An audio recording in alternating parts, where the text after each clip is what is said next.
Olá, boa tarde, queridos alunos do quarto ano, né? Já estamos finalizando. Que pena, né? Estamos finalizando já o ano, mas graças a Deus estamos todos bem com saúde e vamos agora para a nossa aula de ciências da natureza, né? Para a gente recuperar, melhorar nossas notas, que é o mais importante. Então, hoje eu vou fazer aqui uma revisão, certo? Já falei, já coloquei nos grupos quais seriam, né, as páginas para que vocês pudessem estudar para esta avaliação, que é a unidade 7 e a unidade 8.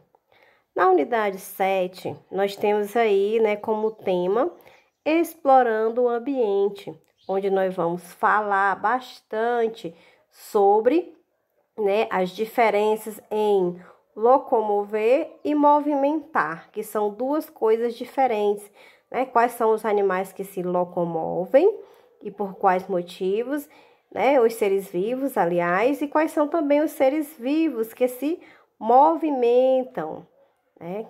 Então, vamos descobrir juntos através dessa revisão.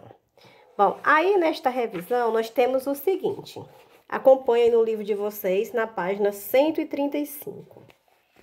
Temos assim: a maioria dos animais locomovem-se pelo ambiente para conseguir alimento, água e abrigo, né?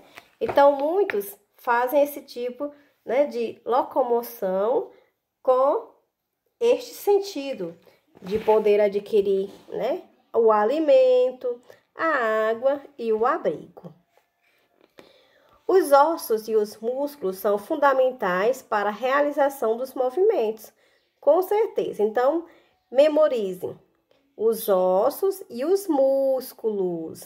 Bom, os músculos puxam os ossos, né? Por isso que a gente se movimenta, porque é o conjunto, não é? Não é só um. A gente não é formado só de osso nem só de músculo. É desse conjunto. E temos ainda, né, as articulações, onde ele diz assim, que o conjunto de ossos recebe o nome de esqueleto. Então, não esqueça, um monte de ossos, né, que formam um conjunto, são chamados de esqueleto. Que vocês gostam muito, né, às vezes, de chamar alguém que é muito magrinho demais, de olha o esqueleto. Bom, entre os ossos existem as articulações. As articulações servem para quê?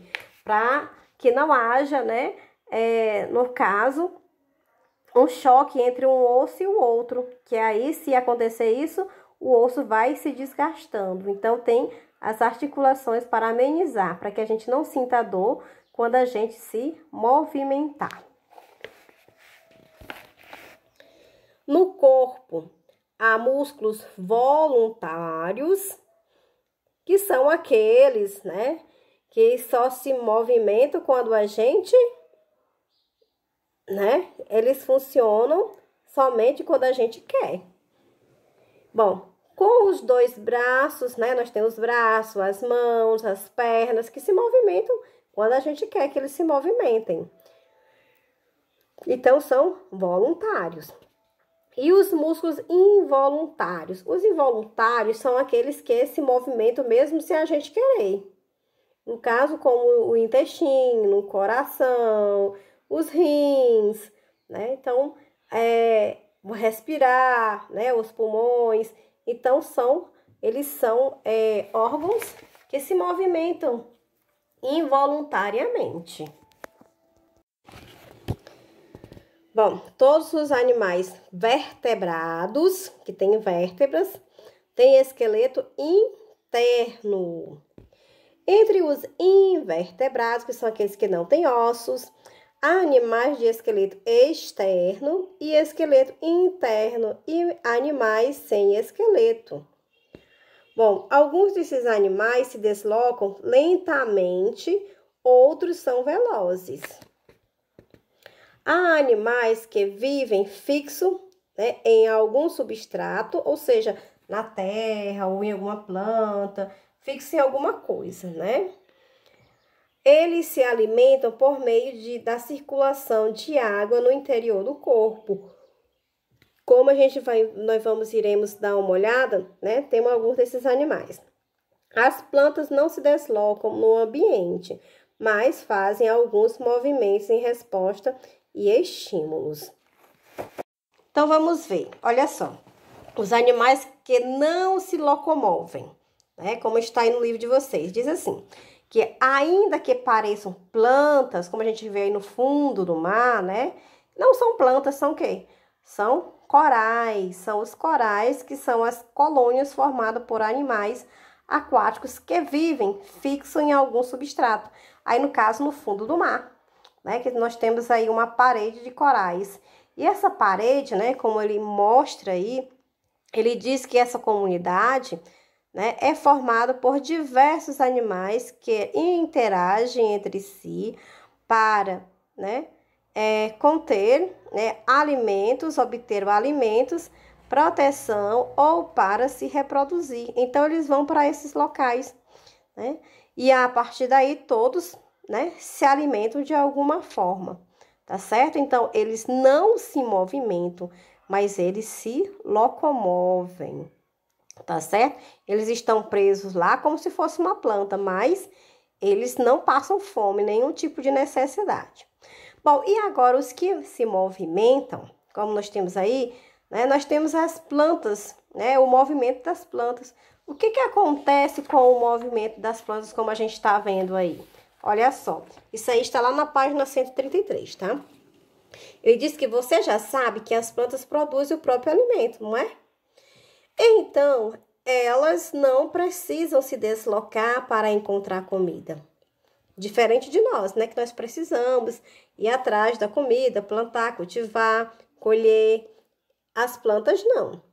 No entanto, as plantas se movimentam, né? Mesmo elas estando presas, fixas em algum lugar, elas existem, elas fazem o movimento. Bom, observando nas imagens o que acontece com as folhas dessa planta quando elas são tocadas. Olha aí, né? Aqui é uma mimosa púdica, né? Quando a gente toca, ela se fecha, e temos também a planta carnívora, que também se movimenta, como vocês podem observar aí. Bom, e na unidade 8, nós vamos falar sobre localização no tempo e no espaço. Bom, sei que vocês já viram isso lá em geografia, mas também cabe aqui dentro da ciência a gente falar um pouquinho sobre essa localização. Até porque nós temos que conhecer alguns instrumentos, né, que fazem parte das ciências também. Então, vamos lá, a unidade 8 está exatamente, começa lá, né? Vamos acompanhar aqui o resumo que está na página 155. Temos assim: o caminho do Sol no céu chama-se trajetória aparente do Sol. Norte, Sul, Leste e Oeste são chamados de pontos cardeais, por serem os principais pontos de referência. Na orientação pelo Sol, estendendo-se o braço direito para onde o Sol nasce, tem-se o lado do nascente, que é o leste. Então, o Sol nasce do lado leste. À esquerda encontra-se o lado do poente, né? Que é o lado onde o Sol se põe, que é o lado do oeste.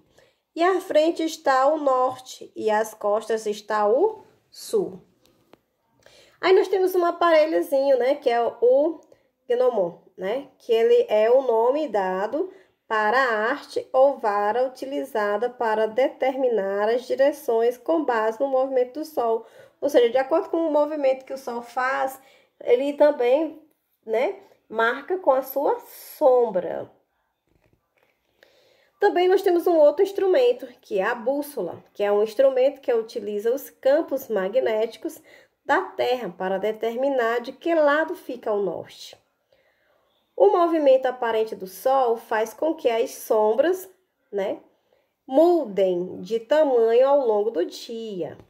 Os seres humanos, desde os mais antigos registros conhecidos, né, observavam o céu para medir a passagem do tempo. E também existem, né, alguns registros da construção de calendários em diferentes culturas ao longo da história da humanidade. Bom, então aí, olha só, né, ó. Então, de acordo com, né, a posição do Sol, né, nós temos aí um relógio do Sol, o nome disso é o relógio do Sol. Nós vemos aí o quê? Uma sombra, né? Tem uma artezinha no meio que está marcando as horas. Esse aqui é um outro aparelho, que esse daqui é, no caso, a bússola. Olha lá o sinal do norte, do sul, do leste, do oeste. E, no entanto, ela está marcando lá para o norte. Em qualquer direção que a gente virar, ela vai marcar para o lado norte, tá? Facilitando, assim, a gente se encontrar, saber aonde nós podemos estar, né? E para isso é bem interessante que vocês conheçam essa, né, que é a rosa dos ventos. A rosa dos ventos, ela vem mostrando todas as direções. O norte, o sul, o oeste, o leste, né? Aí ela mostra, né, também o lado, né, nordeste, o lado sudeste, o lado sudoeste.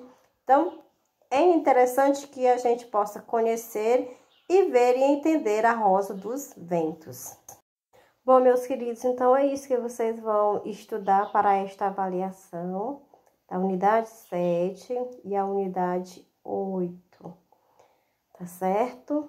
E eu quero desejar a todos, né, uma boa sorte e que vocês se dediquem. E até a nossa prova.